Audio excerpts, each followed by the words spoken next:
मुंडा और दिखाया तो लैके कोई और आए सी। একবার কল্পনা করুন তো, বিয়ের আগে বরকে দেখা গেল একেবারে রাজপুত্র।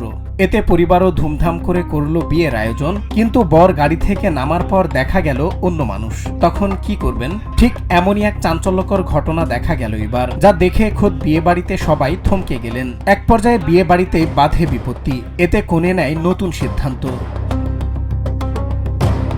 একদিকে পরনে বরের পোশাক, ফুল দিয়ে সাজানো গাড়ি আর আনন্দে দাঁড়িয়ে থাকা তরুণ, যাকে দেখা মাত্রই হতবাক হয়ে যান সবাই। তখনই কনে জানিয়ে দেয়, খেয়ে মারা যাব, তাও এই প্রতারকের সঙ্গে বিয়ে করবেন না তিনি। মুহূর্তের মধ্যে বিয়ের আনন্দ রূপ নিল এক করুণ পরিণতিতে। ফুলে সাজানো গাড়ির সামনে বর সেজে আসা তরুণের মুখ তখন মলিন হয়ে যায়। এডিট করা ছবি দেখানোই যেন কাল হলো বরের। ਉਹਨੂੰ ਨਾ ਮੁੰਡਾ ਹੋਰ ਦਿਖਾਇਆ ਗਿਆ ਸੀ, ਲੇਕਿਨ ਜਿਹੜੀ ਅੱਜ ਬਰਾਤ ਆਈ ਸੀ ਨਾ, ਉਹਨ ਤੇ ਮੁੰਡਾ ਹੋਰ ਸੀ, ਉਹ ਮੈਨੂੰ ਪਸੰਦ ਨਹੀਂ ਸੀ। ਜੇ ਮੇਰਾ ਇਹਨਾਂ ਨੇ ਧੱਕੇ ਨਾਲ ਵਿਆਹ ਕੀਤਾ ਤਾਂ ਮੈਂ ਕੁਝ ਖਾ ਕੇ ਮਰ ਜੂੰਗੀ। চাঞ্চল্যকর এই ঘটনাটি ঘটেছে ভারতের রাজস্থানের ফিরোজপুরে।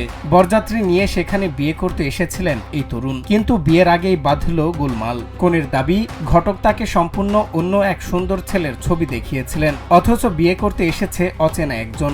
অন্যদিকে বরপক্ষের দাবি, ছবি দেখিয়ে সব কথা পাকা করা হয়েছিল। শেষ মুহূর্তে কনে কেন এমন করলেন তা তাদের বোধগম্য নয়। ঘটনাটি পুলিশ পর্যন্ত গড়ালেও পরে নিজেদের মধ্যে আলোচনা করে অভিযোগটি তুলে নেয় দুই পরিবার। তবে বিয়ে আর হয়নি। কনে ছাড়াই খালি হাতে ফিরে যেতে হয়েছে বরযাত্রীদের। যা ট্রু স্কুপ নামের একটি ইনস্টাগ্রাম পেজ থেকে এই ভিডিওটি প্রকাশ পেলে মুহূর্তের মধ্যেই তা ভাইরাল হয়ে যায়, যা একাধিক সংবাদ মাধ্যমের শিরোনামে উঠে আসে। বর সেজে এসেও শেষ পর্যন্ত বউ ছাড়াই বিষণ্ণ মনে বাড়ি ফিরতে হলো এই তরুণকে। বিয়ের মতো একটি পবিত্র বন্ধনে একদিকে মিথ্যের ছবির আশ্রয়, অন্যদিকে বিয়ে করতে না পারার ক্ষোভ। সব মিলিয়ে বিয়ের আগেই শেষ হয়ে গেল দুই পরিবারের সম্পর্ক। সজল বিশ্বাস, বাংলা টিভি।